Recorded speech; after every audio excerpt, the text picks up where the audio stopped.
नमस्कार बच्चों, मैं निर्मल सिंह आप सभी का स्वागत करता हूं आज की इस क्लास में। आज हम पढ़ने वाले हैं कक्षा 9 का अध्याय 2, जिसका नाम है यूरोप में समाजवाद एवं रूसी क्रांति। इसका भाग 3 है पेट्रोग्राद में फरवरी क्रांति। इस पूरे अध्याय में हम जानने वाले हैं कि रूस की क्रांति किस प्रकार संपन्न होती है, रूस की क्रांति के पश्चात क्या क्या परिवर्तन आते हैं, अक्टूबर के बाद क्या बदलाव आता है, और हम जानेंगे कि सोवियत संघ का क्या वैश्विक प्रभाव रहता है। इस भाग में हम ये कॉम्पिटेंसी डेवलप करने वाले हैं कि अक्टूबर 1917 की क्रांति के बाद क्या क्या बदलाव आते हैं, बोल्शेविकों ने क्या क्या परिवर्तन किए थे। चलिए तो शुरू करते हैं आज का महत्वपूर्ण पाठ, जिसका नाम है पेट्रोग्राद में फरवरी क्रांति। देखिए, जब भी रूसी क्रांति की बात आएगी तो हम देखते हैं कि रूस की क्रांति जो है, रूस की क्रांति फरवरी और अक्टूबर 1917 में हम देखते हैं, जहां एक तरफ हम देखते हैं कि जार जो कि रूस का राजा होता है, जार जो कि निरंकुश होता है, जार की निरंकुश सत्ता समाप्त हो चुकी होती है। साथ ही हम देखते हैं कि बोल्शेविक जो है वह भी क्या करते हैं, विद्रोह करते हैं, और बोल्शेविकों द्वारा भी जो है दोस्तों क्या किया जाता है, काफ़ी प्रयास किया जाता है समाज को सुधारने का, परिवर्तन करने का। देखिए, इसी में हम यह भी देखेंगे कि किस प्रकार अप्रैल थीसिस को भी जानने वाले हैं। किस प्रकार अप्रैल थीसिस में जो है तरह तरह की मांगे रखी जाती है लेनिन के द्वारा, जिसके अंदर बैंकों के राष्ट्रीयकरण की बात कही जाती है कि बैंकों का राष्ट्रीयकरण हो। साथ ही इसमें युद्ध समाप्त की भी बात की जाती है, युद्ध की समाप्ति हो। और साथ ही इसमें मुख्य रूप से जो किसान है, किसानों के हवाले जो है, सामंतों के अधीन जो जमीन थी वो जमीन भी किसानों के हवाले करने की बात की जाती है। तो इस भाग में अप्रैल थीसिस काफी महत्वपूर्ण है, साथ ही फरवरी और अक्टूबर की क्रांतियों के जो परिणाम है, क्या क्या परिवर्तन हुए, वह भी काफी जरूरी है। चलिए तो शुरू करते हैं पेट्रोग्राद की फरवरी क्रांति। देखिए, आप सभी को पता है कि सेंट पीटर्सबर्ग का नाम बदलकर ही क्या रखा गया था, पेट्रोग्राद रखा गया था। अब देखिए, यहां पर हम देख रहे हैं कि फरवरी में एक ऐसी स्थिति आती है कि मजदूरों के पास में खाद्य पदार्थों की कमी हो जाती है। तो यहां पर मजदूरों के इलाके में खाद्य पदार्थों की भारी कमी पैदा हो गई। आपको पेट्रोग्राद जो जगह है उसके स्ट्रक्चर के बारे में, उसकी बनावट, यानी कि वो शहर किस प्रकार से बसा हुआ था, उसके बारे में जानना जरूरी था। देखिए, एक है दायां तट और एक है बायां तट, और बीच में है नेवा नदी। जो पेट्रोग्राद है वह कुछ इस प्रकार से बसा हुआ था कि इसका जो दायां तट है, यहां पर मजदूरों के क्वार्टर बने हुए थे और यहां पर जो है कारखाने बने हुए थे। वहीं जो बायां तट है, बाएं तट पर विंटर पैलेस बना हुआ था, और हम कह सकते हैं विंटर पैलेस जहां पर राजा रहता था। साथ ही फैशनेबल इलाके जो हैं वह भी बाएं तट पर थे, और बीच में जो है वह नेवा नदी थी। तो पेट्रोग्राद शहर की बनावट कुछ इस प्रकार की थी। अब देखिए, मैंने आपको बताया कि दाएं तट पर क्या होते हैं, कारखाने भी होते हैं और मजदूरों के क्वार्टर भी होते हैं। तो इस प्रकार से दाएं तट पर कारखाने होते हैं, और 22 फरवरी का दिन था। 22 फरवरी के दिन दाएं तट पर एक कारखाने पे तालाबंदी कर दी जाती है। तालाबंदी यानी कि कारखाने को यहां पर स्थायी रूप से बंद कर दिया गया है। देखते हैं, 22 फरवरी को दाएं तट पर स्थित एक फैक्ट्री में तालाबंदी घोषित कर दी गई। तालाबंदी से मतलब है फैक्ट्री को स्थायी रूप से बंद करने के लिए मालिकों द्वारा मुख्य फाटक पर ताला डाल देना। अब देखिए, कारखाना बंद कर दिया है, या हम कह सकते हैं फैक्ट्री बंद कर दी है। देखिए, मजदूरों के पास पहले ही खाद्य पदार्थों की कमी है, दूसरी तरफ कारखाना भी बंद कर दिया गया है। कारखाने जहां मजदूर कार्य किया करते थे, जहां से वे थोड़ा बहुत पूंजी अर्जित कर लेते थे, अब कारखाना ही बंद हो चुका है, तो सीधी सी बात है मजदूरों द्वारा क्या की जाएगी, अब हड़ताल की जाएगी। ठीक है, औरतें भी इस हड़ताल में शामिल होती है। इस क्रांति के अंदर, इस हड़ताल में औरतें भी जो है हिस्सा निभाती है। इसी वजह से जो है अंतर्राष्ट्रीय महिला दिवस भी जो है मनाया जाता है, जिसमें बहुत से समाजवादी महिलाओं द्वारा जो है आंदोलन किया जाता है। तो औरतों और मजदूरों द्वारा हड़ताल का ऐलान कर दिया गया। इसी दिन को बाद में अंतर्राष्ट्रीय महिला दिवस का नाम दिया जाता है। तो तालाबंदी होती है और तालाबंदी से परेशान मजदूर और औरतें क्या कर देते हैं, विद्रोह कर देते हैं। हम कह सकते हैं हड़तालों पर बैठ जाते हैं। देखिए, रविवार 25 फरवरी को सरकार ने ड्यूमा को बर्खास्त कर दिया। ड्यूमा जो कि रूस की संसद को कहा जाता था, ड्यूमा को क्या कर दिया गया, बर्खास्त कर दिया गया, क्योंकि जार तो पहले ही यही चाहता था कि मेरी सत्ता पर कोई अंकुश न लगाए, मैं किसी के प्रति जवाबदेही न हूं, इसलिए ड्यूमा को बर्खास्त कर दिया जाता है। और 27 तारीख जो होती है, इस दिन प्रदर्शनकारियों ने पुलिस मुख्यालयों पर हमला कर दिया। तो इस प्रकार से जो फरवरी की जो क्रांति है वह धीरे धीरे धीरे अब आगे बढ़ती जा रही है। यहाँ पर हम देख रहे हैं कि पुलिस अधिकारियों के जो कार्यालय है उन पर भी हमला किया जाता है। साथ ही रोटी, तनख्वाह, काम के घंटों में कमी और लोकतांत्रिक अधिकारों के पक्ष में नारे लगाए जाते हैं।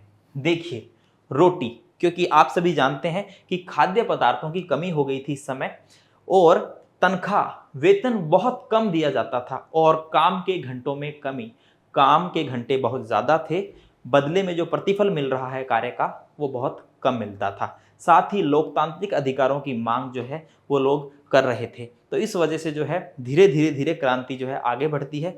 इस क्रांति का परिणाम यह होता है कि जो राजा है, जार है, उसे गद्दी छोड़नी पड़ती है, गद्दी छोड़ने के लिए मजबूर होना पड़ता है। चलिए तो आगे देखते हैं। घुड़सवार सैनिकों की टुकड़ियों ने प्रदर्शनकारियों पर गोली चलाने से इनकार कर दिया। जिस प्रकार प्रदर्शनकारी प्रदर्शन करते हैं, प्रदर्शन करते हुए आगे बढ़ते हैं, तो उन्हें सैनिकों को जो है आदेश दिया जाता है कि आप इन प्रदर्शनकारियों पर गोलियां चलाइए, लेकिन जो घुड़सवार सैनिक होते हैं वह भी मना कर देते हैं गोली चलाने से। इसके साथ हम देखते हैं उस शाम को सिपाही और मजदूर एक सोवियत या परिषद का गठन करने के लिए भी जमा होते हैं कि एक सोवियत का गठन किया जाए। ठीक है, अब आप कहेंगे कि गुरुजी सोवियत क्या होती है, तो देखिए सोवियत जो है वो रूस के स्थानीय स्वशासी संगठन होते हैं। ठीक है, तो सोवियत के गठन के लिए भी लोग क्या होते हैं, एकत्रित होते हैं। यहीं से पेट्रोग्राद सोवियत का जन्म भी होता है। यहां पर तस्वीर में आप देख रहे हैं कि ड्यूमा में पेट्रोग्राद सोवियत की बैठक फरवरी 1917। तो एक सोवियत के गठन की कमी महसूस होती है, सोवियत के गठन के लिए प्रयास किए जाते हैं। तो हम देख रहे हैं फरवरी क्रांति किस प्रकार धीरे धीरे आगे बढ़ रही है। फाइनली 2 मार्च का वो दिन था, 2 मार्च 1917, जिस दिन जार जो है वह गद्दी छोड़ देता है। जार को सैनिक कमांडरों की बात मानते हुए गद्दी छोड़नी पड़ी, वह गद्दी छोड़ देता है। तो यहाँ पर हम देख रहे हैं कि जार शाही का अंत हो रहा है। निरंकुश जार शाही, ऐसा जार, ऐसा राजा जो अपनी शक्तियों का सही उपयोग नहीं कर पा रहा हो, जो निरंकुश हो, जिसकी शक्ति पर किसी का अंकुश न हो, उसे भी जनता द्वारा किए गए विद्रोह के सामने झुकना पड़ता है और फाइनली उसे गद्दी छोड़नी पड़ती है। यहाँ पर सोवियत और ड्यूमा के नेताओं ने अंतरिम सरकार बना ली थी, यानी कि अब जो जार है उसने गद्दी छोड़ दी है। अब जब तक कोई स्थायी सरकार नहीं बनती है, ऐसी स्थिति में अंतरिम सरकार का गठन किया जाता है। अब रूस के भविष्य का फैसला संविधान सभा को सौंपा गया, उसका चुनाव सार्वभौमिक वयस्क मताधिकार के आधार पर किया गया। यानी कि अब जो है सार्वभौमिक वयस्क मताधिकार के आधार पर जो है क्या किया जा रहा है, एक प्रकार से ऐसी सभा का गठन किया जा रहा है जो कि मजदूरों के, लोगों के, आम लोगों के अधिकारों को ध्यान में रखे। चलिए, तो अब यहां पर हम देख रहे हैं भाई जार ने तो जो है गद्दी छोड़ दी है। फरवरी 1917 में राजशाही को गद्दी से हटाने वाली क्रांति का झंडा पेट्रोग्राद की जनता के हाथों में था। तो इस प्रकार पेट्रोग्राद में फरवरी क्रांति संपन्न होती है, जिसका परिणाम होता है जार-शाही का अंत, राजा द्वारा 2 मार्च 1917 को गद्दी का त्यागपत्र, गद्दी को छोड़ देना। चलिए, तो हम देख रहे हैं कि किस प्रकार पेट्रोग्राद में खाद्य पदार्थों की कमी रही और खाद्य पदार्थों की कमी के चलते जो है कारखानों में ताले लगे और ताले लगने पर मजदूर औरतें जो है एकत्रित होते हैं, हड़ताल करते हैं। क्योंकि औरतों द्वारा भी इस क्रांति में हिस्सा लिया जाता है, इस वजह से अंतर्राष्ट्रीय महिला दिवस भी मनाया जाता है। चलिए आगे हम देखते हैं कि जो औरतें भी, जिसमें एक महत्वपूर्ण नाम आएगा जो कि अकेली ही जो है क्रांति में बहुत ही महत्वपूर्ण भूमिका निभाती है। तो फरवरी क्रांति में महिलाएं की बात करें तो मार्फा वासिलेवा, याद रखना ये नाम, लॉरेंस टेलीफोन फैक्ट्री में मार्फा वासिलेवा ने लगभग अकेले ही एक सफल हड़ताल को अंजाम दिया था। ये एक महत्वपूर्ण नाम है जो कि फरवरी क्रांति में हम देख सकते हैं महिलाओं के उदाहरण के रूप में। चलिए अब हम आगे देखते हैं कि फरवरी के बाद क्या होता है। फरवरी के बाद की अगर हम दिनों की बात करें तो सबसे महत्वपूर्ण है अप्रैल थीसिस। अप्रैल थीसिस जो है वह लेनिन द्वारा प्रस्तुत की जाती है। देखिए अप्रैल 1917 में बोल्शेविकों के निर्वासित नेता व्लादिमीर लेनिन रूस लौट आए और लेनिन ने बयान दिया। लेनिन चाहता था कि युद्ध की समाप्ति हो, क्योंकि देखिए युद्ध से जो है किसी का भला नहीं हुआ है। युद्ध के जो परिणाम है वह भयानक ही होते हैं, जिसमें आर्थिक नुकसान, जान माल का नुकसान स्वाभाविक होता है। तो युद्ध की समाप्ति की मांग की लेनिन ने। इसी के साथ लेनिन चाहता था कि सारी जमीन किसानों के हवाले की जाए, साथ ही वह चाहता था कि बैंकों का राष्ट्रीयकरण किया जाए। ठीक है, तो ये कुछ महत्वपूर्ण मांगे थी। इन मांगों को मुख्य रूप से अप्रैल थीसिस कहा जाता है। अप्रैल का महीना है, अप्रैल 1917, अप्रैल थीसिस के नाम से इन्हें जाना जाता है। साथ ही एक और मांग रखी गई थी कि जो बोल्शेविक पार्टी है इसका नाम जो है वह कम्युनिस्ट पार्टी रख दिया जाए। ठीक है, तो बोल्शेविक पार्टी का नाम कम्युनिस्ट पार्टी रखने का भी सुझाव दिया गया था। आप यहां पर एक तस्वीर देख रहे हैं। जुलाई 1917 में बोल्शेविकों द्वारा आयोजित विशाल प्रदर्शनों का दमन किया जा रहा है। देखिए 17 जुलाई 1917 को बोल्शेविक समर्थक प्रदर्शनकारियों पर सेना द्वारा गोलीबारी का दृश्य। यहां पर एक तरफ आप देख रहे हैं कि बोल्शेविक जो है वह प्रदर्शन कर रहे हैं और एक तरफ यहां पर सेनाओं द्वारा जो है उन्हें रोका जा रहा है, रोकने का प्रयास किया जा रहा है, रोकने के लिए गोलीबारी की जा रही है। चलिए, तो यहां पर आपको एक लेनिन की छवि दिखाई दे रही है।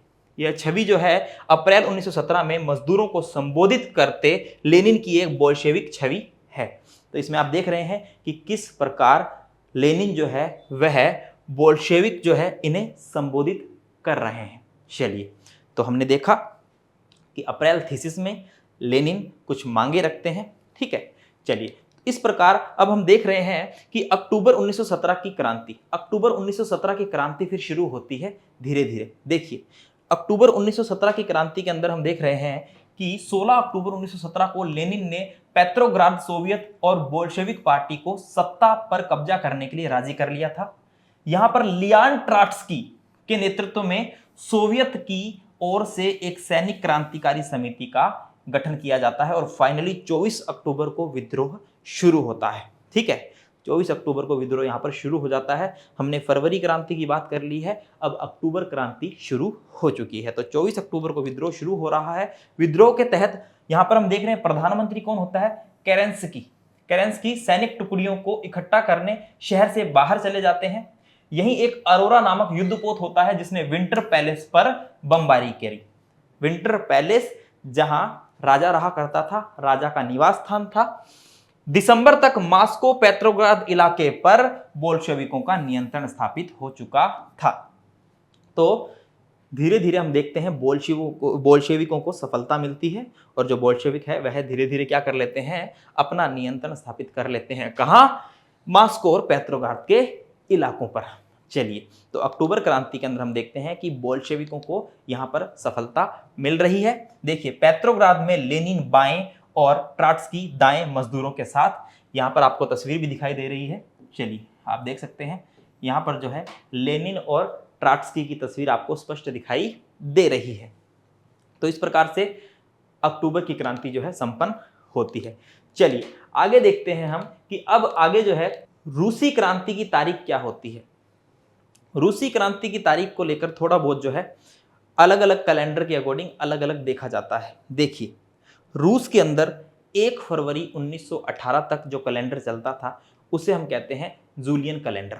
उसके पश्चात जो है ग्रेगोरियन कैलेंडर शुरू होता है। देखिए 1 फरवरी 1918 तक जूलियन कैलेंडर का अनुसरण किया जाता था और इसके बाद सरकार ने ग्रेगोरियन कैलेंडर अपना लिया, जिसका अब सब जगह इस्तेमाल किया जाता है।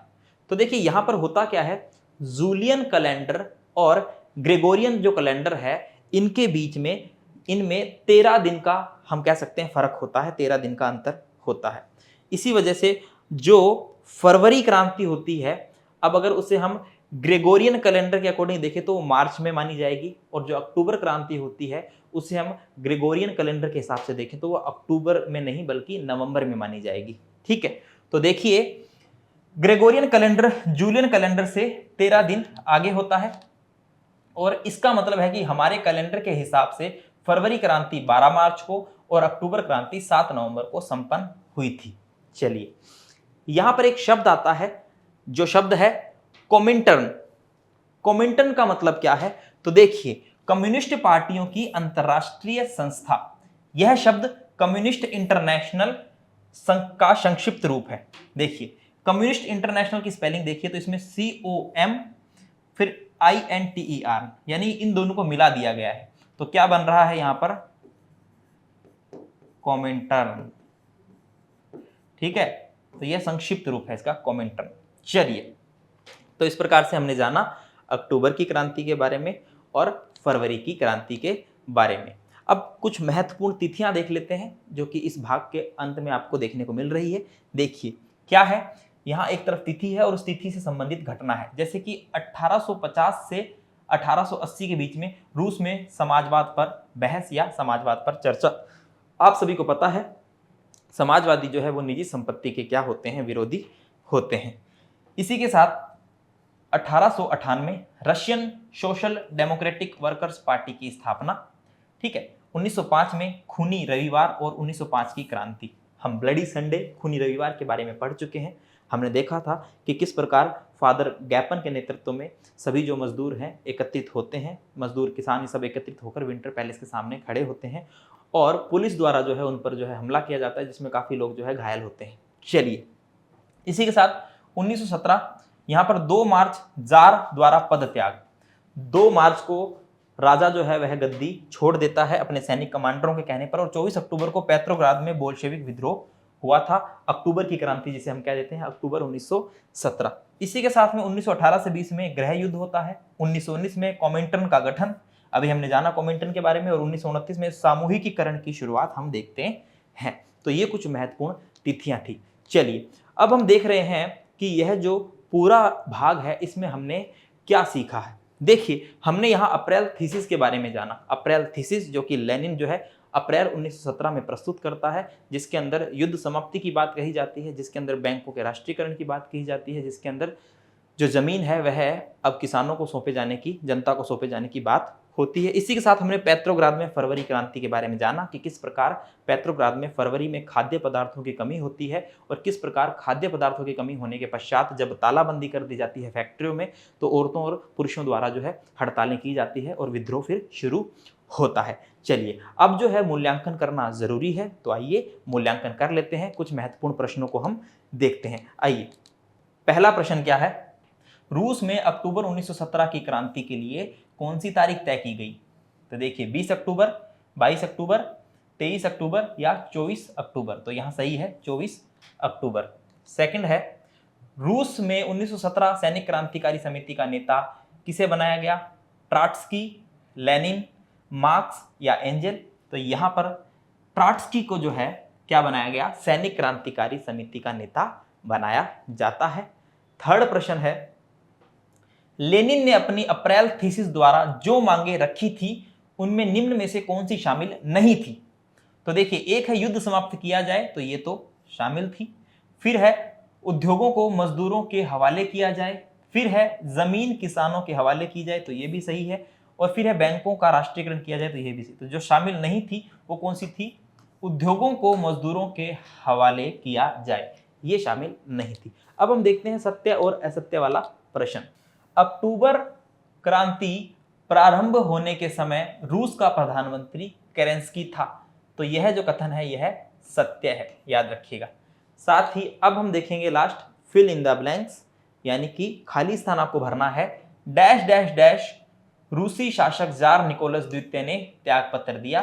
तो यहां पर 2 मार्च 1917, ठीक है, इस दिन जो है जार निकोलस द्वितीय त्याग पत्र दे देते हैं। तो यह भाग यही समाप्त होता है। मिलते हैं नेक्स्ट भाग में। धन्यवाद।